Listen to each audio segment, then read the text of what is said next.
বাংলাদেশ থেকে হাজার মাইল দূরে আয়ারল্যান্ডে জনসেবা ও সামাজিক কার্যক্রমের স্বীকৃতি হিসাবে মেয়রের দায়িত্ব পেয়েছেন চাঁদপুরের কৃতি সন্তান ইউসুফ আলী।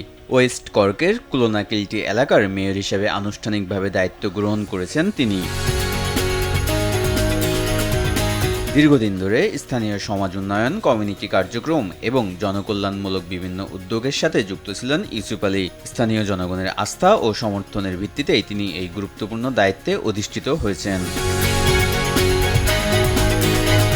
স্থানীয় নির্বাচনে একাধিক আইরিশ প্রার্থীর সঙ্গে প্রতিদ্বন্দ্বিতা করে বিজয় অর্জনের পর মেয়রের দায়িত্ব গ্রহণ করেন তিনি। তার এই সাফল্যকে আয়ারল্যান্ডে বসবাসরত বাংলাদেশি কমিউনিটি একটি বড় অর্জন হিসাবে দেখছে।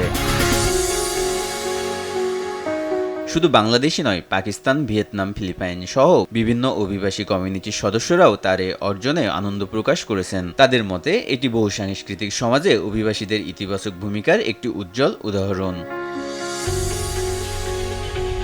কমিউনিটি নেতারা বলছেন, ইউসুফ আলীর এই সাফল্য নতুন প্রজন্মকে নেতৃত্ব, জনসেবা এবং মূলধারার রাজনীতিতে অংশগ্রহণে উৎসাহিত করবে। প্রবাসের মাটিতে নিজের অবস্থান শক্ত করার পাশাপাশি বাংলাদেশের নামও উজ্জ্বল করেছেন ইউসুফ আলী। তার এই অর্জন বিশ্বজুড়ে ছড়িয়ে থাকা প্রবাসী বাংলাদেশিদের জন্য অনুপ্রেরণার এক নতুন দৃষ্টান্ত হয়ে থাকবে। অঙ্কুর মণ্ডল, RTV।